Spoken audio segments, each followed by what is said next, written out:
Bonjour à tous, bienvenue aujourd'hui dans cette vidéo où nous allons corriger l'activité que vous avez faite sur la route du littoral à La Réunion. Donc, vous avez noté le titre de L4, aménagement spécifique des territoires ultramarins. Vous avez dû noter également la problématique, en quoi les particularités des territoires ultramarins entraînent-elles des aménagements spécifiques. Donc, ensuite, vous aviez un certain nombre de documents à classer dans un tableau et à compléter. Donc, en effet, l'étude de cas sur la nouvelle route du littoral à La Réunion. Je vous, mettrai également en ligne sur le site internet, des petites vidéos, heu, reportages sur cette route du littoral afin de pouvoir, enrichir vos, recherches et vos, paragraphes argumentés. J'essaierai également de vous trouver une petite vidéo sur un aménagement en Guyane afin que vous puissiez bien avoir, 2 exemples précis pour vos paragraphes, même si un seul suffit largement pour le brevet. Bien, donc vous aviez en effet un certain nombre de documents à classer dans ce tableau. Situation décrite, points positifs et points négatifs. Donc le document 1, la situation décrite, c'était tout simplement le projet de la construction de routes sur le littoral nord-ouest de la Réunion, du côté de Saint-Denis.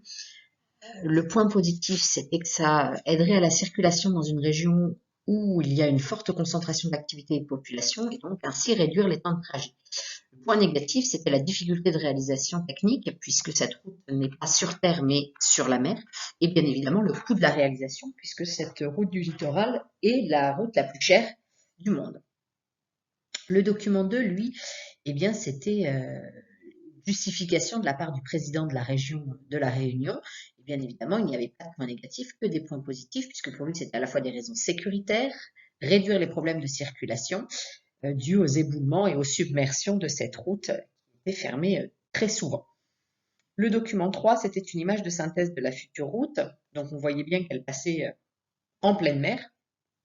Le point positif, c'était de comprendre l'intérêt de l'éloignement de la falaise et donc d'avoir aussi des modes de transport diversifiés. Sur cette route du littoral, on a vu qu'il y avait des voies pour les bus, des voies pour les taxis et puis voilà, les transports en commun et les particuliers pouvaient s'en servir. Pas de point négatif sur cette image, si ce n'est qu'on aurait pu rajouter le fait que ce soit une pollution visuelle, parce qu'en effet, c'est pas très joli par rapport à la côte de l'île de la Réunion. Le document 3 nous montrait l'avis d'un citoyen sur le projet, donc pour lui cet avis était très tranché, il n'y avait aucun point positif que des points négatifs, le coût grandissant et puis pour eux il y avait d'autres priorités, notamment l'éducation, la santé ou les transports en commun qu'il fallait développer avant d'entreprendre les travaux de cette route qui finalement n'allait concerner que très peu d'habitants. Le document 5, lui, eh bien, c'était les inquiétudes écologiques.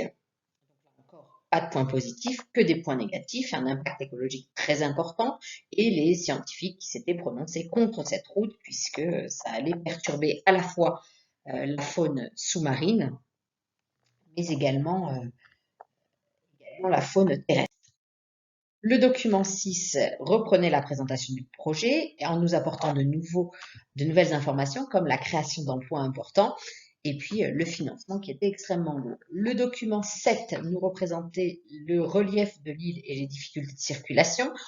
Donc là encore, les points positifs, c'était que les routes longeaient le littoral et qu'elles étaient très souvent engorgées, et donc que cette route réglerait là encore les problèmes de circulation.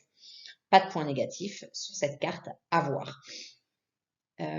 Le document 8 est encore une fois le point de vue des écologistes, donc menace de la biodiversité et de l'écosystème. En fait, il complétait le document qu'on avait vu sur le tableau précédent.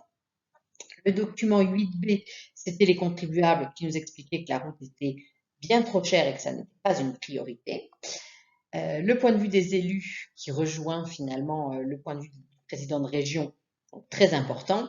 Et puis les enjeux du projet où on voyait donc la création de l'emploi, le progrès de l'innovation technique et puis la mobilisation des citoyens et les nuisances sonores et visuelles qui étaient très présentes.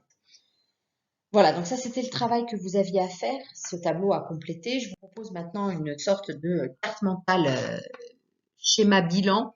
Donc vous pouvez soit la recopier, soit eh bien je vous la mettrai en PDF en accès sur le site internet.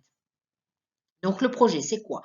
Eh bien, c'est un projet qui a démarré en 2013, qui n'est toujours pas terminé aujourd'hui. Il s'agit de la construction d'un viaduc de 12 km pour éloigner la route de la falaise.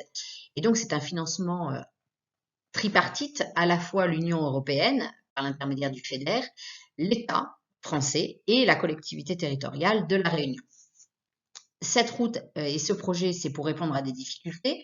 La route est ancienne, le trafic qui augmente et du fait de l'augmentation de la population, que c'est un territoire insulaire, donc très peu de routes, et que la population est concentrée sur les côtes, donc les migrations pendulaires sur le littoral sont extrêmement fréquentes et donc la route est très vite engorgée. Il y a aussi des éléments contre et des éléments pour. Commençons par le pour. Donc, une solution aux difficultés actuelles. La nouvelle route du littoral est plus large, donc plus adaptée à l'augmentation du trafic et moins dangereuse puisque éloignée des falaises et donc des risques d'éboulement. C'est un projet également qui crée des milliers d'emplois, autant pour la construction, puisqu'il va falloir former les Réunionnais à la construction de ce projet, qu'après pour l'entretien de la route, l'entretien des pylônes qui sont immergés, etc., etc. Donc, on a notamment la création du métier de scaphandrier pour pouvoir aller entretenir les pylônes sous-marins. Et puis contre, bien évidemment, l'environnement, menace pour la biodiversité à cause des travaux et destruction du paysage, et puis contre sur le plan économique, puisque c'est 133 millions d'euros par kilomètre, vous voyez qu'on en a 12 à faire, que les emplois ne sont pas durables, parce qu'en effet, même si on en crée beaucoup et que certains vont perdurer pour l'entretien, ça ne va pas embaucher autant de personnes que lors de la construction. Et puis l'importation de matières premières, puisque la Réunion n'a pas forcément tout ce qu'il faut sur place. Voilà, la correction est terminée. Je vous souhaite une bonne journée.